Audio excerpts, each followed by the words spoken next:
Hey, what's up guys? Welcome back to Eau de Treasure. I'm Steven. This is the channel where I make videos about collecting discontinued, vintage, rare, and interesting fragrances where I live here in Japan, and I like to talk about boxes and bottles and batch codes and vintages and stuff like that. In this video, I have a doozy for you. In this box, I have possibly the most valuable of all the Dunhill fragrances ever, according to selling prices on eBay. Before I get to this one, I just want to show you something else I picked up. This is from a separate seller. Already opened it up. It came at the same time. It just came today, and I opened this one up first just to take a look at it. You know, I talk about these sets all the time because these things, I'm just like swimming in them. They're always for sale online. Compare it to this one right here. This is probably one from the mid to late 90s. You guys know what fragrances these are right here. Pretty typical except for the Minotaur right here.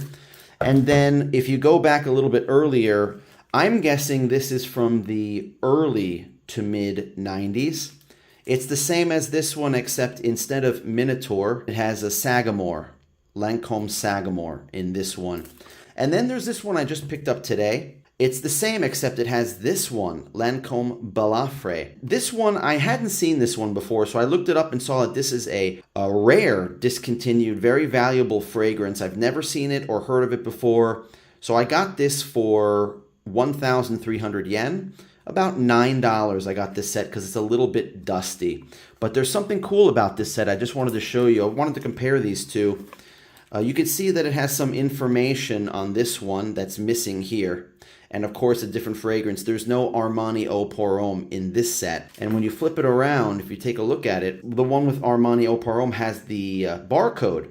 So this is at least from 1990 or 91 or later. And this one doesn't have the barcode at all. So this one is from the 80s. It's a legit 80s set, but it's really cool. And I took this one out and I already took a dab. I put a dab of this on my hand to smell it. Boy, is this thing beautiful. This is just a beautiful example of an 80s classic masculine fragrance. It's oak mossy, it's green, it's woody, it's strong. It just invokes all the memories of that era. This could be like a better version of Polo Cologne. Less tobacco, I'd say. This is less harsh.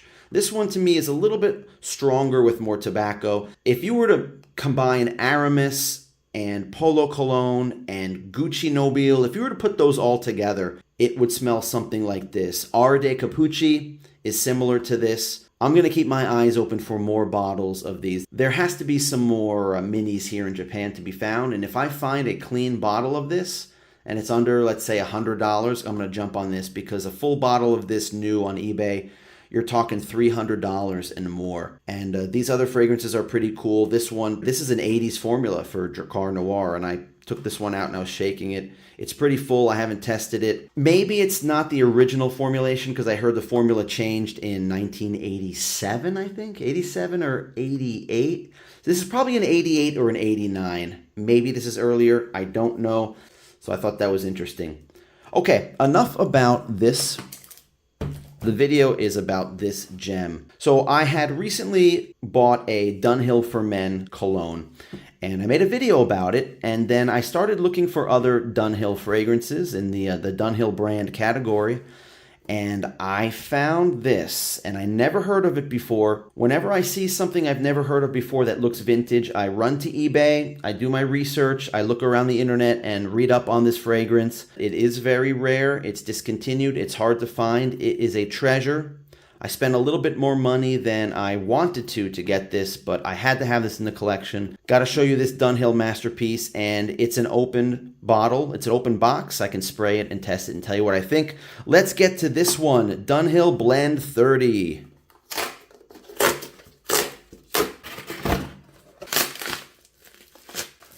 It doesn't come with the box. It's just the bottle, and it is a small bottle.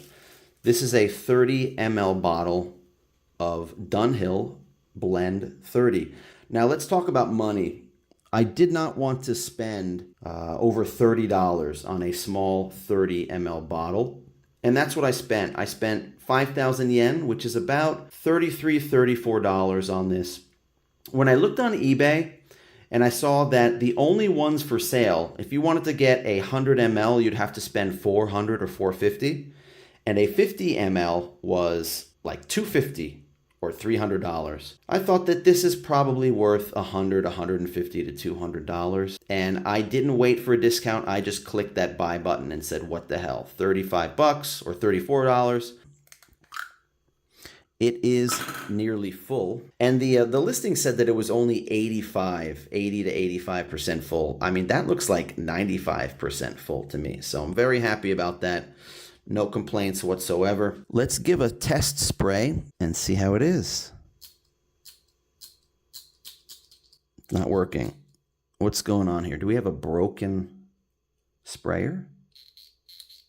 I kind of don't want to return this thing, but the sprayer doesn't work. I'm so bummed out about it, man. It's just, you find this and it's broken, it doesn't work, and it just drives you crazy. Maybe that's why it's still full. Well, the print is pretty clean. That's cool. Dunhill Blend 30, Eau de Toilette. It's a 30 ml.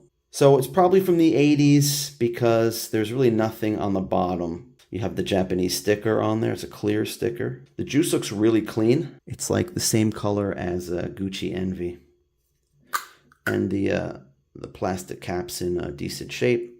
So that's it. There's not much more to say about this one other than how it smells, but I took the cap off here. See if that helps at all. Let me see what happens.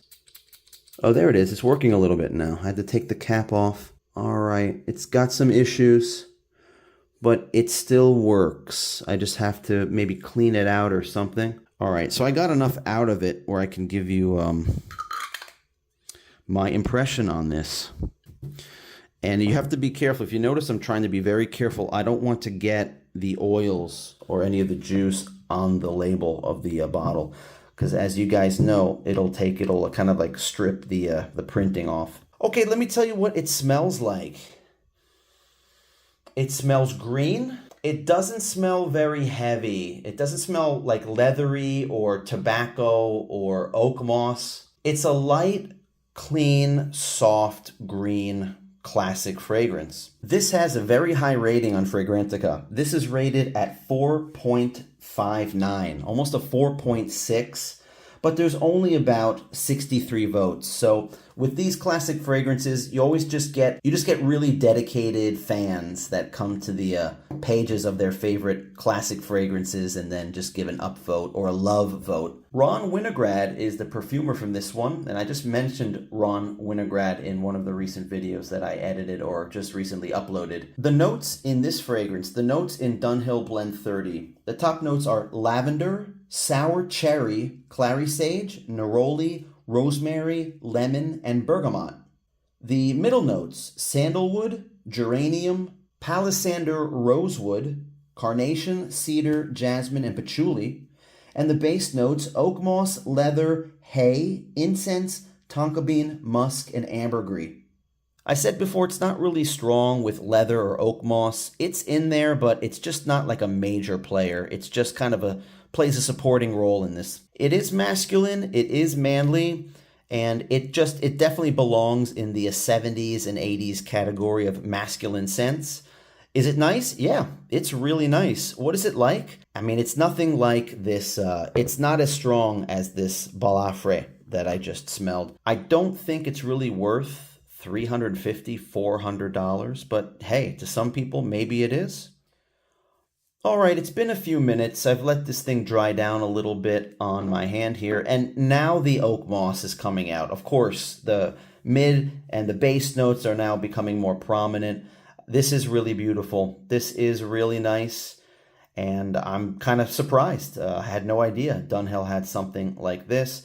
The Dunhill for Men, that fragrance, that's really nice too. I like that a lot. This is just a little bit different, like a little bit greener. There's nothing else out there like this. This is discontinued. I don't think there are any clones. What does this smell like?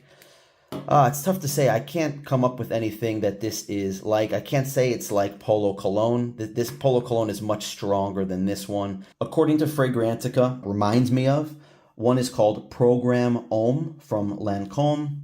Another one says Missoni Wave, which is really weird. Missoni Wave is like Chanel Allure Homme Sport, I think. There's some votes for Jaguar for Men, the classic Jaguar fragrance, and that one's very green, much greener than this, I think. That one is very like cypress heavy, and that one really smells like a fern, like walking in the woods and smelling a fern, I guess. So that one is not really like this. I disagree with that. I just think this one has been discontinued for so long. It's unknown, and people going to Fragrantica really just don't know much about it. So there's not a lot of info on this one. But anyway, I just wanted to show you something I picked up. I paid 5,000 yen or $34 for this, even though it's a small bottle. I'm glad I have it. Now my eyes are peeled for more of this stuff. There are actually a few 7 or 10 ml minis of this that are about $10 or $15. I guess I'll start snatching them all up if they're clean. And same with this one, Balafre from Lancome. 2 classic discontinued beauties, gems that I had no idea even existed until I stumbled upon them. What do you think of these fragrances, guys? Let me know in the comments. Subscribe if you want to see more discontinued vintage rare and interesting fragrance discovery about my collecting hobby or habit here in Japan. And also give me a thumbs up and like the video if you like the video. I really appreciate it, guys. Thank you so much for coming. Stay tuned for the next video in a couple days. And until then, take care.